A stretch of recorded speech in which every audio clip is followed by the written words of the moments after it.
Сегодняшнее видео продолжает знакомить с Прилузским районом Республики Коми.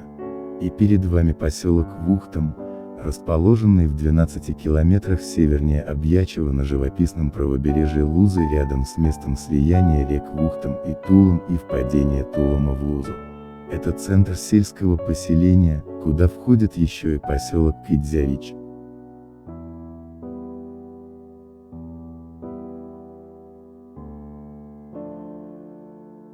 История поселка во многом похожа на историю других лесных поселков Республики Коми. В 30-х годах 20 века возник Старый Вухтом, в 18 километрах восточнее этих мест, как поселок спецпереселенцев. В 1940-1941 годах он был местом размещения польских граждан, депортированных из западных областей Украины и Белоруссии. Спецпоселенцы работали в основном на лесозаготовках, выращивали картофель и изготавливали кирпич-сырец. Умерших спецпоселенцев хоронили по католическому обряду в индивидуальных могилах. Кладбище находилось в хвойном бору в 750 метрах к северу от поселка. Место захоронений теперь объявлено охранной зоной и учтено в перечне мест захоронений жертв политических репрессий на территории Прилузского района Республики Коми.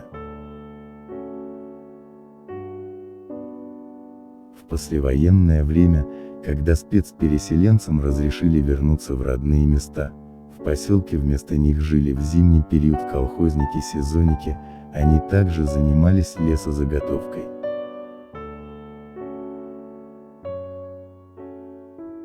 В 1955 году образовался Вухтымский лесопункт.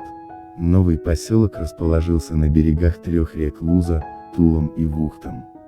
Первые годы образования лесопункта рабочие, занятые на лесозаготовках, жили в бараках, расположенных по берегу реки Тулом. Рабочие не могли слушать радио, электрическое освещение было только в вечернее время. Новый поселок назвали Усть-Тулом.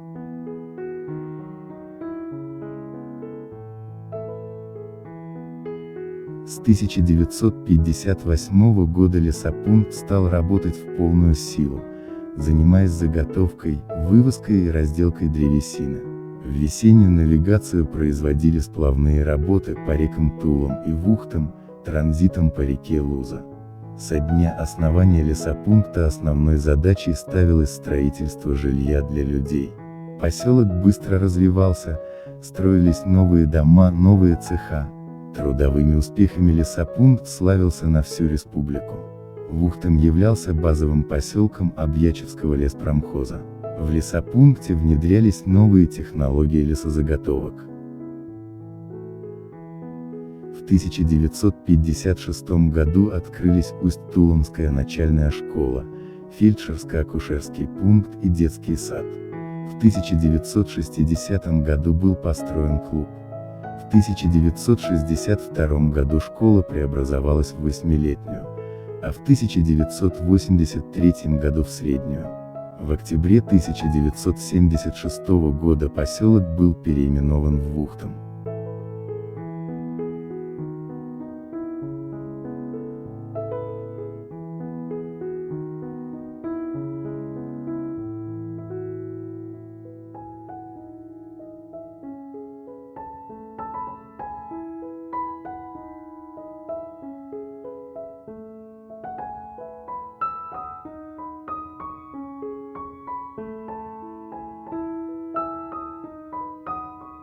В конце 90-х годов лесопункт стал сдавать свои позиции. Работникам не выплачивали заработную плату, появилась безработица. Многих выручала федеральная дорога Вятка, люди продавали ягоды, грибы, молоко, картошку, овощи. Прекратилось строительство и ремонт домов, из поселка многие уехали, упала рождаемость.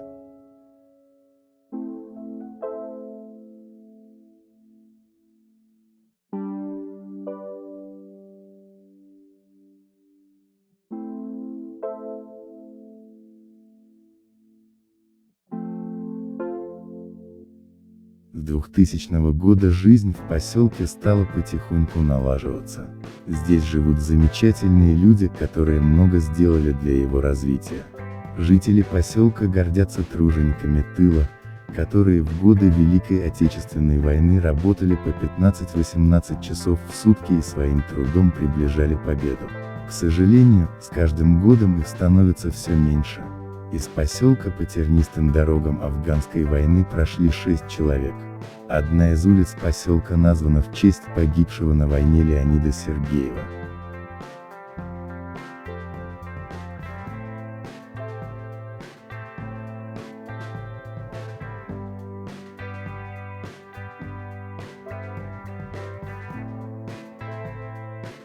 Поселок Ухта многонационален, здесь живут русские и коми, украинцы и молдаване, татары, белорусы и дагестанцы.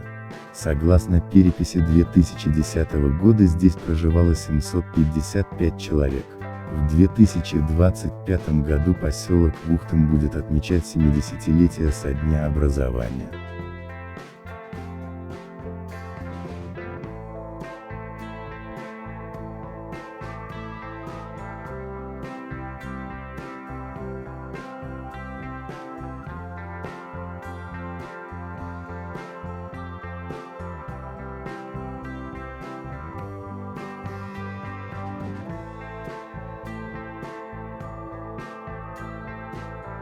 Приглашаю новых зрителей и подписчиков на мои каналы в YouTube и на платформе Яндекс.Дзен.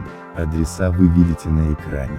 Здесь вы можете посмотреть аэросъемки сел и деревень, снятых теперь уже в 9 районах Республики Коми, включая некоторые населенные пункты Сыктывдинского и Прилузского районов. Пишите комментарии, участвуйте в обсуждениях, делитесь своими историями и воспоминаниями по сюжетам видео.